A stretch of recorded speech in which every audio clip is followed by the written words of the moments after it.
Welcome to Real Talk Fantasy Baseball. I am your host, Will Power, joined by John Murrow. Today on the show, Ronald Acuna Junior out for the season with a torn ACL. We'll give you some replacement options. Who the heck is Spencer Schwellenbach? Are we ready to drop Edwin Diaz? And our favorite waiver wire pitchers, all coming up on Real Talk Fantasy Baseball. If it comes to the point where I see Matt Olson there, and I know that Bryce Harper and Pete Alonso are still waiting in the wings, like maybe a round or two later, I think I'm passing on Matt Olson. Carrying home run after home run after home run. I was like, holy crap, like it's the old Altuve, you know? I'm going after guys like Austin Riley that's going to hit close to 40 home runs with a decent batting average. It has nothing to do with the luxury tax or any of that stuff, dude. It's just the owners want to bring a champion to a team. They're going to do whatever it takes. All right. Thank you guys for joining. Make sure you hit that like and subscribe button before we get this show started. And real quick, today's episode is sponsored by Rival Fantasy, your all-in-one sports fantasy platform. Make sure to check out rivalfantasy.com or download the Rival Fantasy app using code RealTalkBaseball. Fantasy baseball is what our show is all about, and Rival Fantasy's unique sports betting platform includes best ball, fantasy bingo, daily and weekly drafts, and daily challenges. When you use the code RealTalkBaseball, Rival Fantasy will match your first deposit up to $200. Check them out. It's really fun. All right, guys. John, how you doing today, man? I'm good, man. How are you? I can't complain. It's a nice day in the Philadelphia area, not too hot, a little windy, and the wind actually feels pretty good. The cold breeze, it was nice when I walked outside of work this afternoon.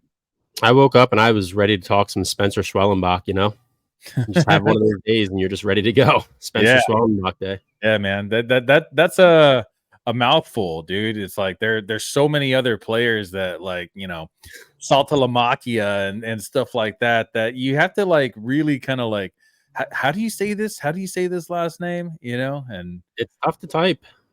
Yeah, at least that's why we have an autofill. Thank God. It rolls off the tongue a little bit too. Schwellenbach. Yeah. All right, man. Let's go ahead and get this started. So, all right, turn on these banners real quick. Ronald Acuna Junior was being drafted number 1 overall this season, and rightly so. He is the former MVP from last season after hitting 40 home runs and stealing 70 bags. But his production has not been first-round caliber this season. Before the injury, Acuna was slashing 250, 351, 716 with 4 home runs and 16 stolen bases. Expected batting average wasn't much better at 262.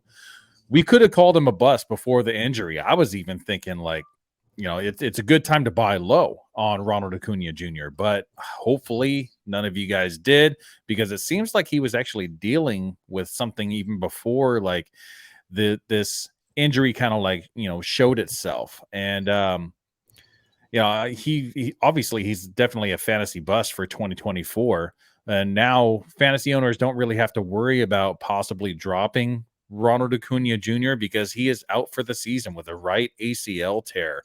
Kind of feels like some deja vu when Acuna tore his left ACL back in 2021. All right, so now it's time to find some replacements. So, John, let's hear your favorite outfield replacement. Well, I'll start by saying, too, I was the guy that drafted Acuna 1-1, and it was an obvious draft pick. You can't feel bad. It's not working out, and all you can do from here is just move on. So whether you traded him, whether you held on to him, he's not here anymore. So focus on the next guy. And the guy that I would consider replacing him with would be Ryan O'Hearn of the Baltimore Orioles. So I'm going to go with Ryan O'Hearn as my replacement because he's quietly having a really solid season for the Orioles. So this year he is batting .271 with 7 homers, 18 RBI, and 19 runs scored. He's only owned in 27% of Yahoo leagues and 22% of ESPN leagues, which I thought was pretty surprising, especially hitting in the heart of that Baltimore order. So I want to be clear. You're not going to get Acuna production or anything that you thought Acuna was going to produce by adding a guy like Ryan O'Hearn, but it's not too far off from what Acuna was doing. So Acuna had, I want to go back and check my numbers here. I want to say he only had a difference of 11 points. Ryan O'Hearn also has outfield and first base eligibility, so that jumps a few notches for me too. He's considered one of the old heads in a Baltimore lineup at 30 years old.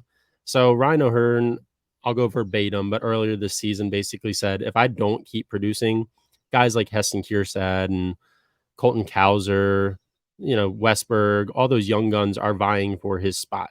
Anyone can play first base.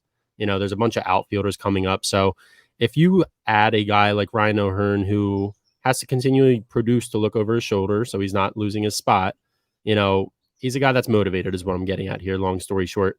And also his advanced numbers look pretty great too. So he's got an expected batting average of 308 to his actual 271, which is pretty good. His expected slugging percentage of 573 is in the 98th percentile in baseball.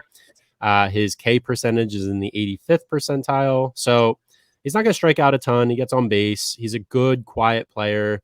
And like I said, he's batting third in what should be and what will continue to be one of the best lineups in baseball. So he's going to give you plenty of RBI and run opportunities too. So that's why I end up with Ryan O'Hearn and see what happens. All right, I like it, man. I like Ryan O'Hearn. I actually picked him up in one of my leagues, and I ended up dropping him because I only picked him up because I needed a replacement for an outfielder that went down. I believe it was Yoshida at the time, but then I had another player come off the IL, and he was just really the only option that I actually had. And I think at the time, Ryan O'Hearn wasn't even playing like every day. So I ended up dropping him, and I'm sure he's gotten picked up already. But all right, so yeah, that was John's pick, Ryan O'Hearn. Now moving on to mine. And here we go. Jake Myers. Now, a couple days ago on our YouTube channel, I posted a poll saying, which outfield replacement would you prefer to pick up now that you lost Ronald Acuna Jr.? And let's see, who's the best Ronald Acuna Jr. replacement? There was Alec Burleson, who was actually Javi's pick as outfield replacement. Jake Myers, Dylan Moore, and Wilyer Abreu. Now, I picked Jake Myers even before I did this poll, and it seems like a lot of the fans or a lot of fantasy baseball fans are actually agreeing with me on this one. 28 years old from the Houston Astros. His current slash line is 300, 373, and 898. 6 home runs so far with 16 runs scored and 21 RBI in 46 games. My biggest takeaway from Jake Myers is his sudden increase in exit velocity.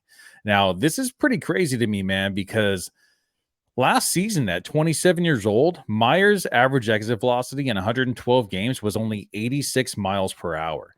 This season, he's sitting at 91.5 miles per hour, almost a 6 mile per hour increase. So is this the result of an adjustment that he's made? Maybe the Astros have been working with him, or are we going to see breaking news that Myers is suspended for 80 games for PED use? Not like we haven't seen the Astros cheat before, right? Totally kidding. Or am I? No, just too soon. Yeah, I'm sure we got some butthurt fans in there. I honestly, I really hope that doesn't happen, and he's just actively trying to hit the ball harder. Fingers crossed. We've seen guys like Luis Arias that doesn't try to hit the ball extra hard. He just works on like high contact, and maybe that's the type of player that that Myers has been in the past. But 91 miles per hour. That's pretty freaking hard when that's your average exit velocity. Expected batting average and actual batting average are both sitting around 300. He has a career low strike rate at 18.5%. League average is at 22.1%. A career high walk percentage at 8.1%. And a career low ground ball percentage at 36.5%. Great numbers. Increased his launch angle to an almost perfect 15.2 degrees. They say that to hit home runs, the optimal launch angle is 18 degrees. So I like seeing that 15.2 degrees, man. He's almost there to have, the perfect launch angle. Sprint speed is 89th percentile. Great bat to ball skills, 41.9% contact rate. League average is 33.5%. Judging by how hard he hits the ball and his quality of contact, I'm going to guess that Meyer should finish the season with a slash line around 290, 360, and 850 with 25 home runs. And he has the speed to collect around 20 stolen bases if the Astros actually let the boy run. It doesn't seem like they are really keen on him running, but it's also because he's been batting ninth, eighth, and then now moving up to the seventh spot. And, if he keeps on batting the way he is, the Astros are going to have no other option but moving him even higher in the lineup. And all right, so there you have it. Some great outfield replacement options for Ronald Acuna Jr. And there are some other options out there which we can possibly name. Any other outfield options that you might have come across in the last couple of days, John? I know we talked a lot about Dylan Moore last week. I still like Dylan Moore. I think you really, if you took a guy like Acuna early, held on to him, you're probably, that's a big bat you're missing. So you're probably going to want to look towards the trade market to replace a guy like him. Yeah. We can talk more about this later on. I had traded Acuna away, but that didn't mean I still didn't lose a void for the outfield bat I was hoping to get production out of. So I just made a trade for Christian Yelich. I traded away Cole Reagans. So I have an outfield bat again, which is nice, but that's neither here nor there. I think there's some guys that you can, take flyers on, no doubt, on the waiver wire, but to fill a bat like Acuna's is not going to be easy. So one that I kind of want to mention also that I picked up in a couple leagues is Davis Schneider from the Toronto Blue Jays. And this dude's been kind of on fire too, man. Average exit velocity is 90.7. Launch angle's 21.6. He's hitting the ball in the air very often and hits the ball hard enough to hit a lot of home runs. His K percentage is 25.9%. It's down from 30.5% last season. Has a great walk rate at 13.2% this season. That's about 5 points higher than league average. Ground ball percentage is at 26.2%. That's about 20 points lower than league average. Fly ball percentage is at 41.7%. MLB average is at 23.6. So like I said, he's hitting the ball in the air a lot. Sometimes it's pop-ups, but he also has a really good line drive rate at 24.3%. League average is at 24.8%. So he's right in line with league average. I really like Davis Schneider. He's also eligible at second base. So second base and outfield eligibility. So there, yeah, that's a couple outfield replacements for you guys. And I'll give you one quick bonus too. I quickly picked up Wenzel Perez in one of my other leagues too. I think this comp almost reminds of like an Akil Baddoo. It's a guy who's never going to be, a star player by any means in baseball, but he's a guy that maybe can catch lightning in a bottle for a little bit and potentially sell high on. He's been decent this year, as he's a second base and outfielder eligibility in fantasy. 24 years old, batting 264, 331 OBP, 779 OPS. He's a nice player. He's doing, some nice stuff now, but again, he's not gonna save your season by any means. But that's another guy you could keep in your back pocket for a little bit with the Tigers. Yeah, that's another great option. All right, so I know. Okay, so we were gonna go to the Edwin Diaz, segment, but I know you really want to talk about Spencer Schwellenbach. So let's go ahead and move on to Spencer Schwellenbach first. Thank God. I've been waiting forever to talk about Spencer Schwellenbach. I know you have. All right, let me give a rundown real quick. 23-year-old starting pitcher from Atlanta Braves, part of the 2021 draft, drafted in round 2, number 59 overall. So Spencer Schwellenbach had Tommy John surgery 3 months after the Braves drafted him in the second round. Braves had to know this. Braves had to know that this was a high possibility, but still drafted him anyway. They saw the potential, and so far that second round pick has somewhat paid off with a career 2.21 ERA and 24 starts. Hasn't pitched at all at the AAA level. He straight jumped from AA all the way up to the majors. It's a little bit scary, but that isn't stopping the Braves from calling him up. So far in 8 starts in the minors this season, Schwellenbach has pitched 45 innings, striking out 51 batters with a .91 whip. All right. Before I get into his debut, why don't you go ahead and let's get your takeaway from Spencer Schwellenbach. Yeah, so I'll kind of piggyback off that, and you kind of alluded to it. So first off, show some respect. Spencer Schwellenbach turns 24 tomorrow, so happy early birthday, Spencer Schwellenbach. Number one. Hey, Paul Skeens just had his birthday yesterday too. Dude just turned 22 years old, and he pitched on his birthday. And man, what a great start he had, man. 9 Ks in 6 innings. But this isn't the Paul Skeens show. This is the Spencer Schwellenbach show. Come on. Yeah, so number 3 prospect overall for Atlanta. He had an okay debut. I'll break down the debut a little bit, and then we can talk about some guys, if he's worth keeping, adding or not. But 5 innings pitched against the Nationals, 5 hits, 3 earned runs, 5 strikeouts, and a walk. You mentioned the 8 starts. So this guy has a lot of potential. He pitched to a 4-1 record with a 1.80 ERA, which is awesome. 10.2 K per 9. The talent's there. It's just a matter of him doing it versus better competition. So this guy's not, I don't expect this guy to go out and dominate, by any means. But if he can eat some solid innings, he has great run support with the Braves. The strikeout numbers are there. So if he can get you some strikeouts, he should be a very good, reliable option. But I'm not, again, I want to be cautious with him too. He's 24.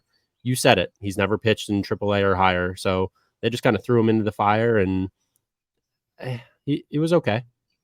It's hard to really make out what could really happen in the future because he faced the Nationals, and the Nationals are one of the bottom teams in the league right now. So even if he had, 6 innings, 1 hit, 1 walk with 8 Ks, it's still kind of like, well, he really did face the Nationals. I want to say the Nationals are probably like the 2nd worst team in the league, just behind the Marlins. So what I saw from Schwellenbach is, looking at the raw numbers, they don't look very impressive, like you said, but taking a look under the hood a little bit, 88 pitches thrown, had 11 swings and misses, 3 on the fastball, 4 on the curve with the 50% whiff rate on that curve, by the way, had 8 swings total on the curve and 4 swings and misses. So that, versus the Nationals, you never know when they're facing such a weak team like that. 2 swing and misses on the slider, 1 on the cutter, and 1 on the changeup. So honestly, I think that Schwellenbach, okay, so breaking down his start, he actually looked really good in the beginning. In the first inning, he faced 3 batters, no hits, no walks, 1 strikeout. Second inning, faced 5 batters, only allowed 1 hit and had 1 walk with 1 strikeout. Third inning, faced 4 batters, allowed 1 hit and 1 strikeout.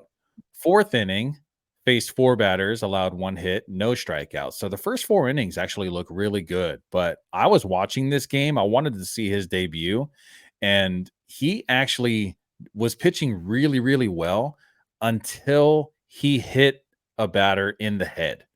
And it clipped the helmet pretty good, man. The batter went down right away, and you just see the look on Schwellenbach's face. He ran over to home plate. Usually pitchers just kind of stay on the mound and they wait for the dude to kind of just like, brush himself off and get up.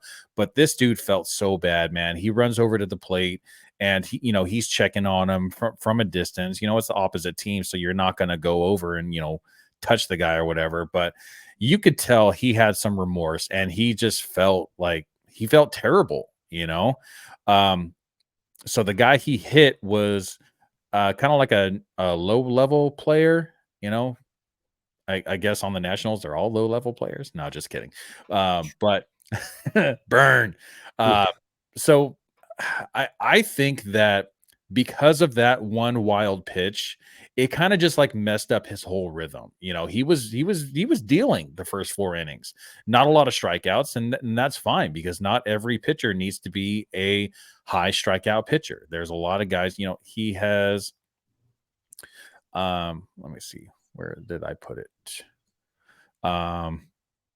Yeah, the four seam, the curve, the slider, the cutter, and the change. So I believe it was the fastball that he had up there that he hit the guy in the helmet. So that these guys are people. These players are people, and they have emotions. And when something like that happens, it kind of it gets the heart rate going. It scares you a little bit, and I'm sure he was kind of like pitching with caution after that. And that's when disaster strike. He allowed 2 base runners and then a 3-run home run. Unfortunately, kind of like ended his day after the 5th inning. So I don't really want to take away too much from this Schwellenbach debut, and I'm willing to give him another chance. I believe that they are going to give him another chance also. He still hasn't been sent down to the minors. I think that the Braves have seen something in Schwellenbach to at least give him another chance, and one more turn through the rotation to see what he can do. After his nerves have calmed down a little bit. Like I'm going to say this was an impressive debut only because of what I saw before the hit by pitch. And I'm thinking we could see another guy that it could be like another mainstay in your starting pitching rotation in your fantasy lineups. We have to see him against a better team, obviously. I still wouldn't trust him against powerhouse lineups like the Yankees or the Dodgers. And then all of a sudden the Dodgers want to hit again, after losing, what was it, like 7 games in a row, ended up sweeping the Mets. Bats came alive finally. So I wouldn't trust a guy like Schwellenbach against like, those type of lineups, but mid lineups like the Twins, Tigers that have shown some signs of life lately, I would definitely stream him against those type of teams. Any kind of league, like probably deeper than 12 teams, I would try to hold on Schwellenbach for now. I definitely wouldn't drop him. In a more shallow league, 10 teams, if I had him versus the Nationals, because I was planning on having him as a streamer, I probably would have dropped him already after this start. But yeah, it's a nice matchup that he, I think you said it right, that if they were going to send this guy down, they probably would have done it already. So I think they'll give him at least another turn in the rotation, and he lines up to be facing the Red Sox in Boston next week. So that would be a good matchup. That's a little more, not the best lineup in the world that's going to light it up. So I wouldn't be afraid to throw a young gun out there and see how he does against, let's call it, another mediocre to below average lineup. Yeah. I mean, other than Devers, like they don't really have any other powerhouses on the team. Tristan Casas is out on injury, and is there really anyone else in the Red Sox that you would actually be scared, to face? I can't really think of anyone. All right. So would you drop in any of these struggling pitchers to add Spencer Schwellenbach? We have Charlie Morton, currently 78% rostered, sitting at a 4.29 ERA and 10 starts. Most recently gave up 8 earned runs on 12 hits versus the Nationals and couldn't even get out of the 5th inning. You dropping Charlie Morton to add Spencer Schwellenbach? The 4 names you gave me to play with were, I don't think you could have come up with 4 better names, honestly. I think I'm going to say, if you force me to, I would say no. But I also, if Spencer Schwellenbach sitting there to add, and I have a worse pitcher than Charlie Morton, Nick Pivetta, Kyle Harrison, I'm probably saying yes. But I'll start with Charlie Morton. I think, he's been there. He's done that. He's guaranteed a rotation spot. So I think maybe that's the kicker here versus Schwellenbach, where if he gets lit up against the Red Sox next week, he's probably getting sent back down. So between a guaranteed rotation spot, outside of a couple of dinkers in 2 of his last 3 starts, Morton's been pretty money this year. Despite his last outing on Monday, against the Nationals, Morton gave up 12 hits and 8 runs. He still has a 3-2 record, 4.29 ERA. His strikeout numbers are still there. He's got a 9.4 strikeouts per 9, K percentage, 68th percentile in baseball. So he's still doing vintage Morton stuff. I think we're talking about teammates here. One's guaranteed a rotation spot, one's not. One's up and coming, one is not. But, Charlie Morton's been there, done that. He's not the same level as like a Verlander, Kershaw, any of those guys, but he's still really good, So I'm not dropping Charlie Morton for Schwellenbach. Not yet. All right. So another name you mentioned, which I gave you earlier, Nick Pivetta, currently 77% rostered, sitting at a 4.20 ERA and 6 starts. Most recently gave up 5 runs on 7 hits versus Milwaukee and 3 1/3 innings pitched. Are you dropping Nick Pivetta to add Schwellenbach? Same deal. I think all these guys, I'll have different reasons for why I wouldn't, and all of these guys are very close. But I'll say no to Nick Pivetta as well. I think Nick Pivetta is a guy who, we've seen him at his best, and at his best, this guy can be, a top 2, 3 pitcher. Last season, he was great. He's not he's not. I would never call him an ace, but I think he could be a really, really good 3 pitcher. Yeah, I see him as a solid number 3. Yeah, and a solid 3 gives you good matchups and everything else. I mean, the Red Sox just they're not good this year. So the reason I'm holding on to Nick Pivetta, I see him as a guy who, in real baseball, not outside of fantasy, maybe fantasy too, but could be a good trade target at the trade deadline. So if he gets traded to a contender and, all of a sudden change of scenery, better offense behind him, that, kind of freshens things up a little bit. He's been in Boston for, remember when the Phillies traded him? I mean, he's been in Boston for a long time now. So I could see it. I wouldn't be surprised. And I think, right now he's currently got a 2-3 record, 4.2 ERA. He's also got a 9.9 K per 9. So he's not bad. He's just not lighting it up. So for a guy that has better potential than for what he's outputting with the possibility of a trade or anything like that, I'm holding on to Nick Pivetta again for now until I see more out of Schwellenbach. But maybe it's too late. So that's why you have to take chances to win your fantasy league. Yeah, I actually added Schwellenbach in every single one of my 5 leagues. And that was when he was 2% rostered. So if you want to add Schwellenbach, hopefully it's not too late for you. All right, let's move on to the next name. Jordan Montgomery, currently 76% rostered, sitting at a 4.69 ERA and 7 starts. Most recently gave up 9 hits in 6 innings to the weakest team in the league, Miami Marlins, and has a 4.76 ERA in his last 3 starts. And you already mentioned Kyle Harrison, currently 62% rostered, sitting at a 3.90 ERA and 11 starts. Most recently gave up 4 earned runs on 6 hits in 5 innings versus the Mets. All right, so you said neither one of those guys you're dropping for Schwellenbach either, right? Jordan Montgomery and Kyle Harrison? No, and I mean, I think Kyle Harrison I'd be more likely to drop than Schwellenbach, but again, these are 2 guys that are guaranteed rotation spots, until I get more of a commitment out of the Braves that he's going to stay here for good, or, even if he gets lit up a little bit, we're going to stick with our guy. I haven't heard anything like that. So, I mean, Kyle Harrison's not going anywhere. I'll say, on the Kyle Harrison front, at least he hasn't been great yet. He hasn't been bad. He's got a 4.15 ERA. It's the same that he finished the 2023 season with. He's below average in most valuable categories on Baseball Savant. So he's not doing anything spectacular, but he's also a guy that's touted that when he puts it all together, could be an ace. He has the potential to be a top 1-2 pitcher on any team. So, I mean, I think he can definitely improve on his 8.3 Ks per 9. That's not bad. It's not very good. He's just been pretty average, if not below average. But, a 4.15 is serviceable. It's not bad. See, I have Kyle Harrison as just average, so I think out of those 4 names that I gave you, let's see, there was Kyle Harrison, Jordan Montgomery, Nick Pivetta, and Charlie Morton. I'm dropping Charlie Morton and I'm dropping Kyle Harrison to see what I can get out of Spencer Schwellenbach. I think that Jordan Montgomery had a late start to the season. He didn't sign until really late, didn't have a spring training. So, Blake Snell is one of those guys also that signed really late.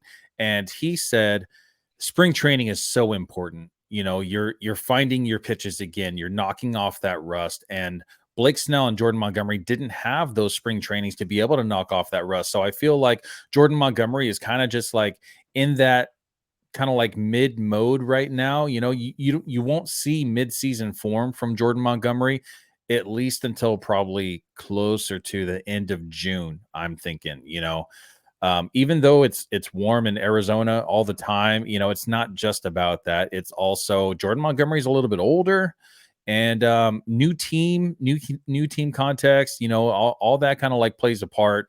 I really like Jordan Montgomery. If I actually have Jordan Montgomery as a buy low candidate because of how mid he's been, and hopefully people don't think the same way that I do, where, he didn't have that spring training to kind of like get into his like mojo rhythm already, So yeah, just to reiterate, John, you said you're not dropping any one of those four: Charlie Morton, Nick Pivetta, Jordan Montgomery, and Kyle Harrison. I am dropping Kyle Harrison and Charlie Morton to drop to add Spencer Schwellenbach.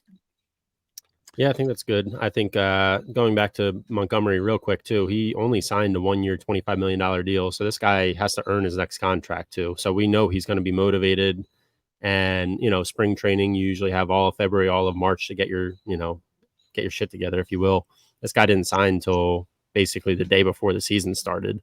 Right. So, if we're 2 months into the season now, I think, like you said, he's just really starting to, hit what should be the beginning of his season. I'll tell you this, though. I know Blake Snell, Cy Young winner, had a great season in San Diego. And I say great because he was the Cy Young winner. I don't really have a lot of high hopes for Blake Snell. I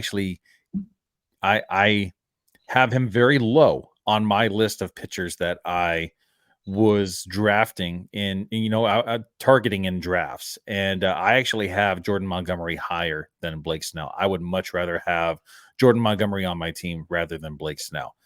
Sorry for all the Blake Snell owners. A lot of people have Blake Snell as a buy low candidate also. I don't. I feel like if I saw him as a free agent in, one of the leagues that I'm in, I'd probably just let him go. I don't want that guy on my team. He is way too inconsistent, walks way too many batters. The Giants stadium is probably going to help him out a little bit because it's such a big ballpark, so you say you wouldn't add Blake Snell at all? I would not add Blake Snell at all. Whew, I want your roster. Damn.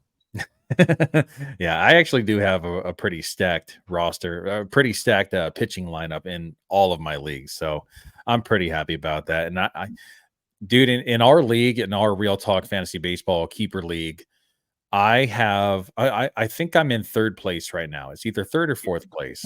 But I have the most points scored out of any team in the league. And that gives me hope, man. I really think that I'm gonna be in the championship this year. I'm gonna call it. I'm not gonna necessarily say that I'm gonna win the whole league this year, but I'm pretty sure I'm gonna be in the championship, especially because I just got Walker Buehler back, and I will also have Clayton Kershaw by the time our playoffs start. I actually ended up adding Kershaw about 3 weeks ago because I knew that if I waited too long, someone else was gonna snatch him up, and I had a couple IL spots, and that I feel like that's a good one to stash right now on your IL, which is we actually mentioned that a couple episodes ago. I think it was the IL stash and prospect stash. And unfortunately for Junior Caminero, another prospect stash that we were talking about, he just went on the IL with a grade 2 hamstring strain. So if you're holding on to, I just Junior said Caminero. Junior Caminero. Sorry, so many J's, man. I had a buddy who was also. Yeah, If you're holding on to Junior Caminero, if you don't have an NA spot, I think he's pretty safe to drop right now. Who knows how long this injury is going to last, and he's just taking up a roster spot. So if you have NA, hold on to him. Definitely, he could still make an impact towards the end of the season. He'll probably be more of like a September call up now because they're probably going to be very cautious and safe with him. Yeah, I had a buddy, no NA spots in our league, in our ESPN league, who was sitting on James Wood and Junior Caminero. And I was like, you're not going to get both. Maybe you'll get one, but you're not getting both. And turns out he actually gets neither. Sorry, Dan. Yeah. All right. So let's go ahead and move on to Edwin Diaz. So Edwin Diaz replacements. But before we do that, let's show this real quick. So this was Edwin Diaz last season.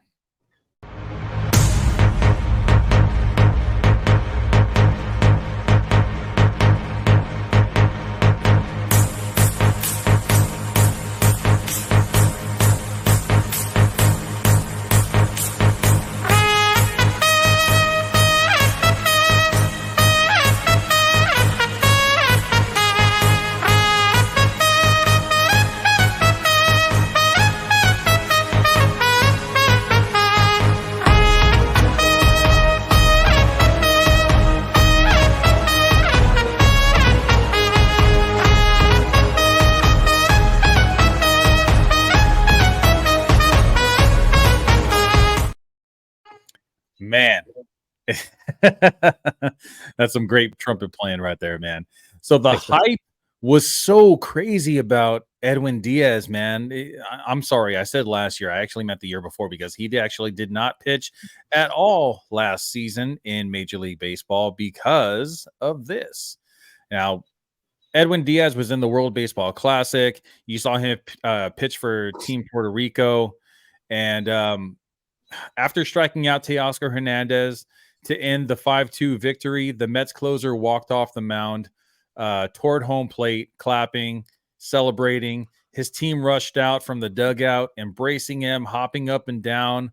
And then all of a sudden, the group separated and waved towards the dugout for assistance for Diaz. He's sitting on the ground, his right leg extended.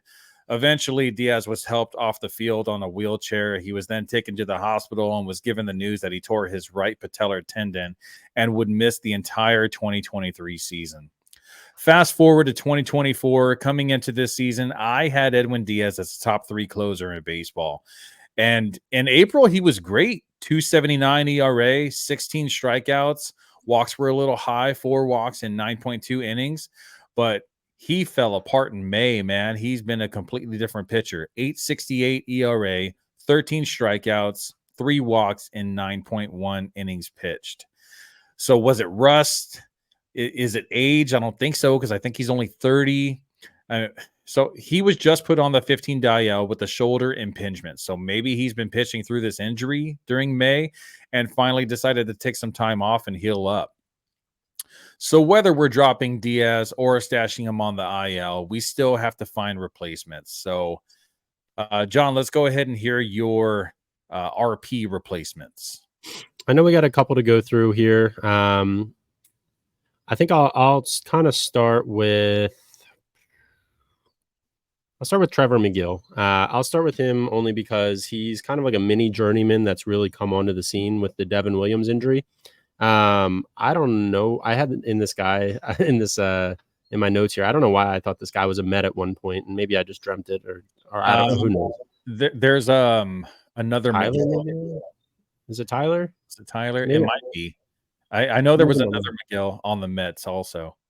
But anyway, so just looking through this guy's baseball reference page, this is his 4th year in the big leagues. He pitched 2021 with the Cubs, 2022 with the Twins, and has spent the last 2 years in Milwaukee. So this season, McGill's thrown 14 innings. He's pitching to a 2.57 ERA. He's got 8 saves under his belt and an 11.6 K to 9 rate.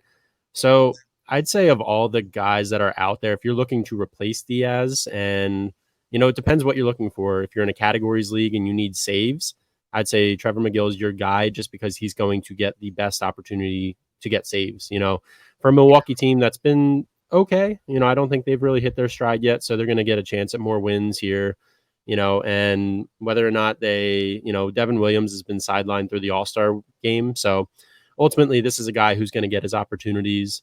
He's been their go-to guy, and if he's pitching well late this summer, maybe he keeps the closing job. If he's pitching well and Devin Williams comes back healthy, then he at least gives you save or hold opportunities. And worst case, if they suck and he's still pitching well, they're trading him to a contender to start or to be a closer. So I like Trevor McGill overall as the best option to replace simply based on the opportunity to get saves, low ERA, and strikes out a ton of guys. Yeah, he already has 11 saves and holds, and I feel like most leagues play with saves and holds. If you are in a league that only counts saves or has holds separate, I agree. Trevor McGill is definitely the best option out of these four. So let's just go over the four real quick. We have Trevor McGill at 56% rostered. Griffin Jax at 43% rostered has a 2.31 ERA and 14 saves and holds. Jeff Hoffman, 32% rostered with a 1.14 ERA, 11 saves and holds. And my favorite of this group, unfortunately, he does not get a lot of opportunities in high leverage situations yet, but Jeremiah Estrada, 23% rostered. 23% rostered, and he only has 3 saves and holds, but that is because he has a 0.55 ERA with a 15.43 K per 9. It's only a matter of time before the Padres start putting him into higher leverage situations, dude. The dude has 25 Ks in 13 innings pitched in the last 30 days. That's some crazy stuff, man. I believe he had it was only giving up 1 run. 1 run, dude. And I think he had what was it, 11 batters in a row that he struck out. He has incredible stuff, man. I really like Jeremiah Estrada, and I really think that the Padres are going to give him a shot. Maybe not as a closer, but as a big setup guy. I think that he has the stuff, man. He has a great fastball and the stuff to be a legit high leverage option for the Padres. And that's exactly what I was kind of getting at with, if we're talking simply a replacement, it's going to depend on what kind of league you're in. But Jeremiah Estrada, so for instance, I'm just in a points league. So score the most points, you win each week. And Jeremiah Estrada is going to give you a ton of points. The 15.4 K to 9 kind of speaks for itself. That's insane. But he's also giving you a lot of chances at getting wins. He had, I'm going to break down on the 23rd and 26th. He had 2 wins alone in the same week. Pitched on the 28th on Tuesday, 3 Ks, 1 inning pitch, no hits. I mean, he's filthy. He's unhittable. 48.3% K rate right now with only a 6.9% walk rate. That's insane, dude. And it's crazy to see what he did last year, because last year he was at a 23.2% K rate. So he's increased that by 25%. His walk rate last year was a 21.4% down to 6.9 this year. Had a 6.75 ERA with an expected 12.64 expected ERA last season. So I don't know what the hell got into him, man. I was gonna say, you're gonna test him for steroids while you're at it too. I know, might as well, right? Go ahead and test everybody. We'll see. We'll see who comes out on top. No, MLB will never do that. They don't want to get rid of their money makers, just the minor leaguers and D. Gordon. Well, if we want to talk about that, we can figure out, why the Shohei investigation just stopped all of a sudden. Oh, bro. That was crazy, man. I know that MLB was just trying to sweep it under the rug, but I don't know if the FBI got involved. If the FBI got involved, there must have been. Shohei's too damn cute. He was like, I didn't do it. They're like, no, this guy couldn't have done it. He said he didn't do it. Yeah, what are we supposed to do? I believe him. There's something to it. There's something. I believe him too, but we haven't heard all of it. But anyway, going back, Edwin Diaz replacement. Sorry. All right. So you said Trevor McGill is your favorite. So let's do this. How about you rank these guys? You have Trevor McGill number 1. Who's your number 2? So I'm strictly talking about Edwin Diaz replacements as far as if you need Edwin Diaz gets you saves. If you need a closer, I think Trevor McGill is your best closer. That doesn't mean he's the best relief pitcher. So I'm with you on Jeremiah Estrada if I had to choose the best relief pitcher here, depending on what kind of league you're in. So if you're in a traditional league and you need saves and holds, I would go with Trevor McGill. I think he's going to get, the best opportunity at saves, and that's generally worth more than a hold. Overall, I like Jeremiah Estrada. I'll say he's my number 2. I think he's just unhittable, nasty, going to get you a ton of points at this point. Griffin Jax would be my number 3. And if we were just focusing on the absolute best relief pitcher of these four, I would probably put him as the second best behind Estrada. But Griffin Jacks, I'll say 3, and Jeff Hoffman 4. I'll say Griffin Jacks, and I'll go on just a quick tangent on Griffin Jacks here real quick. I guess I like him the best. I remember him, like him second best, I should say, as an overall reliever. I remember him when he was a starter. So going back to his days in 2021, he pitched to a 4-5 record, a 6.37 ERA, and 14 starts for the Twins in 2021. Fast forward to 2024, they weren't giving this guy any more starts. He hasn't started a game since 2021, and they just kept him in the bullpen, but they kept him. They haven't given up on him. So they've seen something in him. So if you're looking for saves, like I said, this is not your guy.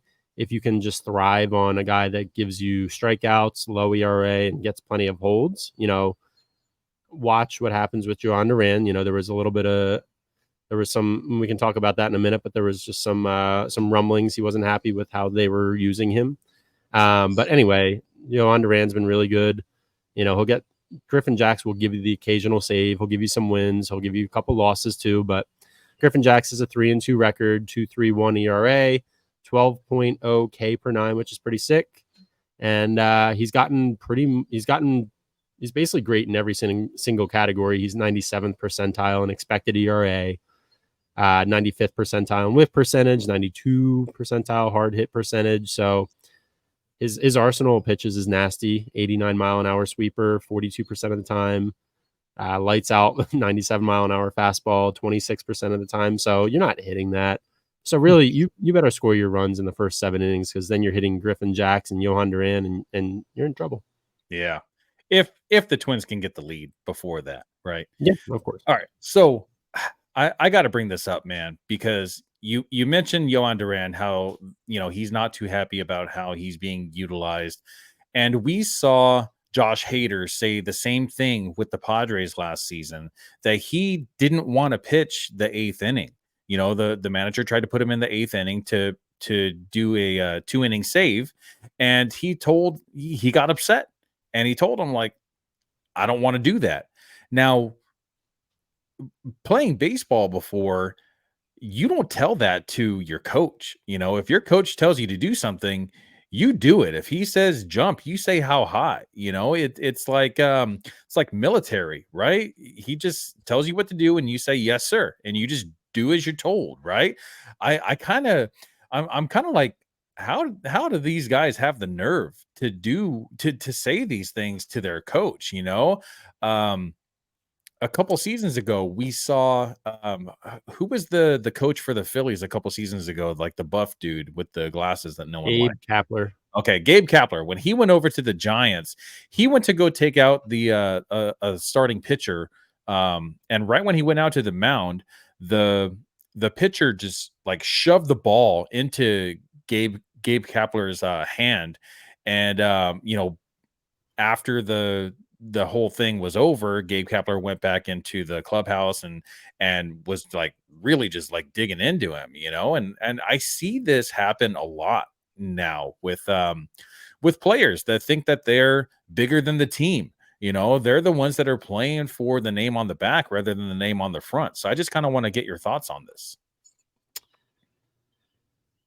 Depends on the player. I mean, I think there's guys who. Thank you for saying that, because when you are, if you're proven, if you've been there and done that, if you're Harper, literally the best player on your team, you have a legitimate case to, say what you want to say, or a few seasons ago, Clayton Kershaw, who was the best pitcher in the league, that, the manager comes out, tries to take him out in the game, and he's like, no, I got this. Manager walks back to the dugout because he trusts his ace. If you're an ace or, an MVP type of player and your manager trusts you, I get it, but when you're a good closer, but not like the best closer out there, or you're just like a mid-level pitcher, or, I don't know if you saw yesterday in the Mets game, there was a reliever that gave up a 3-run home run, and the manager comes out to the mound Well, I'm sorry. So before that, you saw the reliever barking at the umpire because the third base umpire, because there was an appeal on a check swing. Third base umpire said that the batter did not go, and the reliever did not agree with that at all. So gets thrown out of the game, starts walking back towards the dugout, takes off his glove, and throws it into the crowd. Like that's such a crybaby move, dude. I And then he feel was like cut. there's a lot of players out there that are just in this like entitlement like period in their lives. I'm wondering if that's just like how like the younger generation is. Like I know that's how the younger generation is because I see it on videos all the time, but it's like come on, dude, you're supposed to be a professional baseball player, and you're gonna act like this.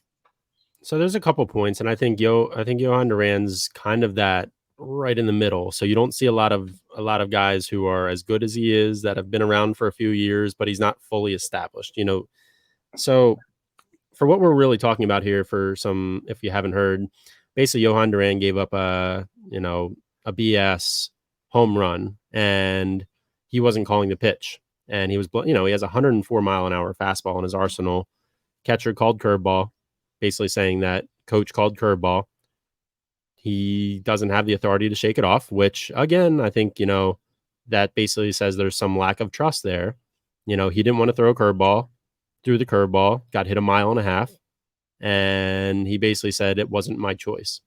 So I think the only problem with that is basically outing your coach and saying, all I did was throw the pitch. I'm an employee here. I just do what I'm told. You also have to execute on the pitch. There's guys who are studying analytics and know if you throw this pitch and you throw it effectively against this guy in this count, it should work. So there's more data beyond just blowing a 104 mile an hour fastball by a guy. So you have to do your job too. I get that also, but as a pitcher, you also know which pitches are working for you that day and which ones are not, So I feel like there has to be a little bit of give and take, between like the pitcher and the manager, whoever's calling, the what pitches to throw. I think a guy like Johan Duran has earned the right to kind of like shake off, something like that, because if he feels like his fastball is unhittable, but he can't really get a good feel for his curveball, I'm inclined to kind of agree with Duran on that one. I think like for the Josh Hader thing that says I don't pitch 2 innings, I only pitch 1 because I'm the closer of this team. I think that was kind of a bullshit move.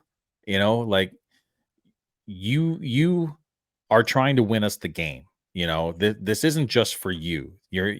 I know you're trying to win your money. You're trying to get this big contract next year, which the Astros ended up giving him, but it's still like you're playing for the team. You're on this team right now. You're not on the Josh Hader team. You're on the Padres, and that's kind of like what I disagreed with. I'm inclined to agree with Johan Duran a little bit, just because I know that there are a lot of pitchers, like Max Scherzer comes to mind, that said, I just couldn't get a feel for my curveball today, and that's why they throw 60% fastballs instead of their normal 45%, So yeah, that's kind of my. I do have a question for you. What's Do that? you have any waiver wire starting pitchers you would pick up by chance? Oh, yes, I actually do have some waiver wire starting pitchers, and Oh, the please waiver tell me. wire. So the main guy that I have been holding on to in my IL, he is currently 47% rostered. That is Gavin Williams. So Gavin Williams is 24 years old, drafted in 2021, round 1, number 23 overall. So great pedigree.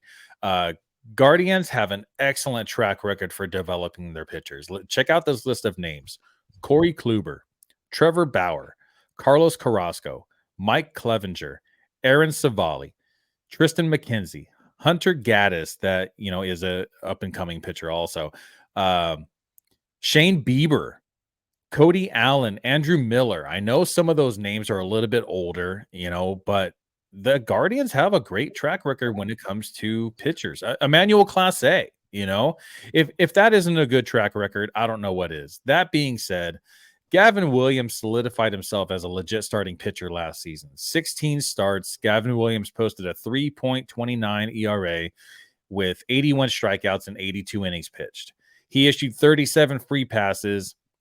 50% of his total pitches thrown were in the zone, but it looks like his only problem pitch was the changeup, which only made less than 6% of his arsenal. His primary pitch is a 96-mile-an-hour fastball that he throws 55% of the time, with a batting average against of 250. Also has a 85-mile-per-hour slider that he throws 22% of the time, with a batting average against of 157. A 76-mile-per-hour curve that he throws 17% of the time, with a batting average against of 174. It seems like all he needs to do is slightly decrease his fastball usage and increase his slider and curveball usage and make his arsenal a little more balanced and complete. Gavin Williams returning to the Guardians rotation, I think this is what they need, man. They lost Shane Bieber. They still are the favorites in the American League Central to win the division. Possibly the Royals, because the Royals were kind of like an afterthought in the beginning of the season. Like they thought, everyone thought that the Royals are going to be really good in a couple seasons. But I feel like the Royals and the Guardians are like the two main teams in the Central. And I think Gavin Williams could be the spark that they need to kind of like be on top. Yeah, I agree, and I think if there's any organization that's going to develop a pitcher, Cleveland's going to be that organization, and they just always pull guys out of nowhere too. They turn guys who could be fine pitchers into aces, and just come out of nowhere. So look, Corey Kluber, for example, was in the Padres organization for like 8 years. He didn't make his MLB debut until he was 29 years old when he got called up by the Indians after he got traded, So the first 8 seasons of his career, the Padres didn't trust him enough to make his debut. And then he goes over to the Indians, and then they call him up, and he's their ace for 5 or 6 years. And Andrew Miller, Andrew Miller was great with the Indians. He was a multi-inning reliever. He was so good. And then he gets traded and he's just garbage, and it's like, what happened? Is it because of the guidance that he had with the Indians, and I think when you're on the Guardians, the Rays, the Cardinals, or the Dodgers, you probably have a really good chance to get some good development in your pitching. Yeah. No, I think it's definitely fair. I'll give you my waiver wire guy, and this is a starting pitcher. I think it's going to segue nicely into if we have a minute to talk about my trade, but just some of the moves that I made this week. And I will be honest, I picked up Ben Brown, and that's going to be my starting pitcher waiver wire ad this week. And then I dropped him thinking I could get away with it to pick up Mr. Schwellenbach, only to lose Ben Brown. So I got Ben Brown for his start this week, went to pick him back up, and someone used a waiver wire claim on him. So you win some, you lose some. It is what it is. But let's talk about Ben Brown here a bit more. This guy is going to be really good for a really long time. I did not realize he was a 33rd round pick by the Phillies. So that's adding a little bit of salt to my wound this week. But again, what can you do? So Ben Brown this year, he's 1-1 with a 2.72 ERA. He's got 55 strikeouts and 46.1 innings pitched, which is just nasty. He's made 6 starts.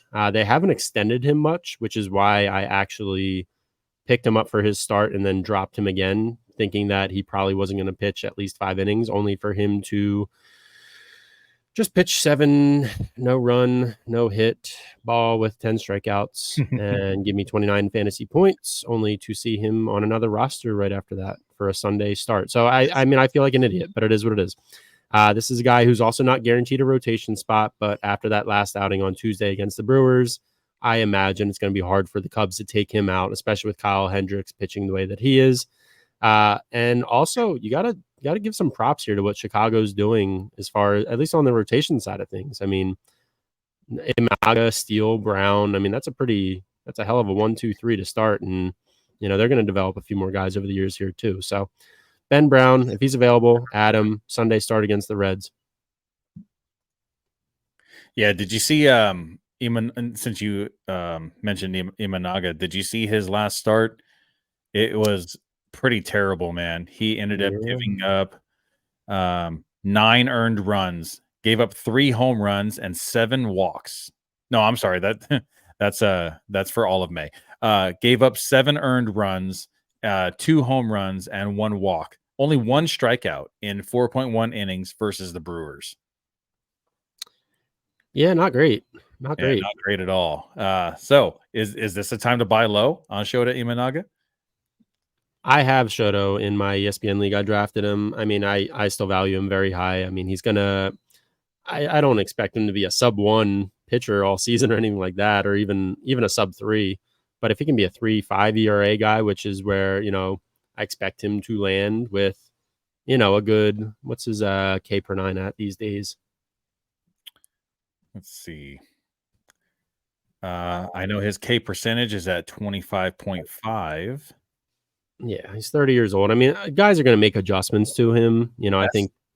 Yeah, Yeah. he spent a lot of time, overseas, and to make his debut in Major League Baseball at 30 years old, that's a little rough. Like, that's like a Ichiro thing. I'm not saying he's as good as Ichiro, but Ichiro came over very late, and imagine what type of numbers Ichiro would have put up if he came over just 5 years earlier.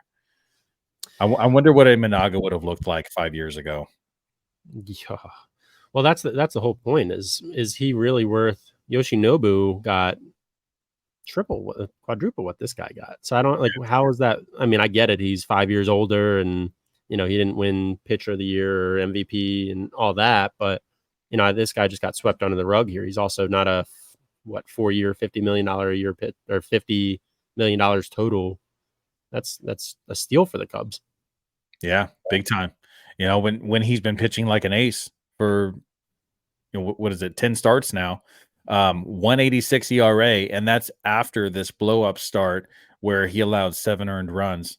I'm thinking I'm going to go ahead and send out some offers to try to pick up Shota Imanaga, and maybe someone will bite. Maybe this start kind of like scared them a little bit.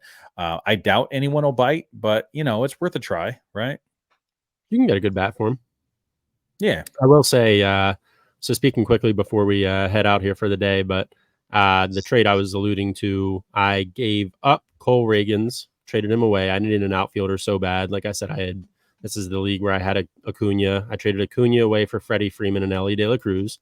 Still very happy I made that trade, but don't have any outfield bats. I also drafted Evan Carter and Wyatt Langford, so I'm down to literally no outfielders. So traded Cole Reagans away, got back Christian Yelich.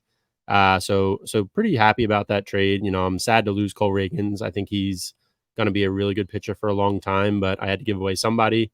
So it is what it is. But let me know what your thoughts are in the chat on if I won that trade or lost. And what are your thoughts on that one, Will? I love Christian Yelich. I know he's a little bit older. He had the back thing, but he has a 297 batting average with an expected batting average of 319. A 532 slug. Expected slug is 520. Average exit velocity is 91.8 miles per hour. That he's hitting the ball so freaking hard right now, dude. His bat speed is 73. And that's actually really, really good. I know bat speed is like a new thing for StatCast, but 73 miles per hour bat speed, that's pretty damn good, especially when you're hitting in Milwaukee half of your games. That's going to be a lot of home runs. I think that unfortunately for him, he hits the ball on the ground a little bit too much, less than last year. Last year, he was hitting the ball on the ground 57.4% of the time. This season, he's down to 50%. But his fly ball rate's at 22%. That's really good. And his line drive rate's at 23.2%. So that's really good also. So I'd be looking, I mean, I wish I could buy Christian Yelich, but honestly, I'm not willing to give up, that much to get him when I know the possibility of that back keeping him out for an extended period of time. If I needed an outfielder, then I would definitely flirt with that trade a little bit. But as far as it goes now, I think you won the trade, honestly. Don't go putting that out in the world about the back thing. We don't need that energy in this sphere. We don't need any more injuries to my team. So Got enough already. Yeah, I really like Cole Reagans, but you know, hasn't really been the best starting pitcher this season. We talk about weather, we talk about a lot of different things. How he was a reliever last season and then moved into the starting rotation after he got traded to the Royals, and Royals are like, they're doing pretty good this season. So him and Brady Singer and Seth Lugo, that's a pretty decent 1-2-3 punch, especially the way that Seth Lugo's been pitching. I've always been high on Seth Lugo. I've liked him for a long time now. He was with the Mets, and then he was with the Padres, and then now with the Royals, and he's been good ever since I started following him. He used to be a long reliever, pitched 2-3 innings at a time, and now in the rotation. I really like Lugo, and I think the Royals could actually go pretty deep in their division with that 1-2-3 punch. I could talk baseball with you all day, and I know we don't have that opportunity, but just imagine real quickly what that Mets rotation would look like with a guy like Zach Wheeler in it still. Maybe if you can imagine Seth Lugo in a Mets uniform, DeGrom. That could be they did have all those guys. Yeah. It's kind of like Detroit a few years ago when they had Scherzer, Verlander, David Price. Like, man, they had such a rotation that they just let them all go. That's nasty. I know, dude. But them's the breaks, right? Sometimes you make good trades and sometimes you don't. That's where the GMs come into play. When you have really good GMs like the Rays, the Rays have such a good farm system because of their GM, and they were the powerhouse in the AL East when they went to the World Series a few seasons ago, twice, right? And it's because of the way that they draft. They don't spend a lot of money. They're like third lowest in the league when it comes to spending money on players, but they find value in players that no one else did. Like, look at a Rosarena, the value that he brings now, and the Cardinals were just ready to like DFA him, and there's so many players that are on the Rays right now that were on teams before, but the general manager knew like, hey, this guy could be a huge boost for us. And they did it, man. They did it. That they had Blake Snell when he won the Cy Young, a few seasons ago. They knew that he couldn't pitch past a third time, going around in the batting order. That I think that's why Blake Snell was so good at that time. He didn't walk as many batters as he does now, but all right. The Rays are able to see players, and they can get the best out of them quickly. And if they don't see it, see ya. Yeah, exactly. That's good managing right there. All right, we are at an hour and 7 minutes, and I think that's all the time we have for today. For John, I am Will Power. This was Real Talk Fantasy Baseball, and we'll see you guys next week. See ya. Yep.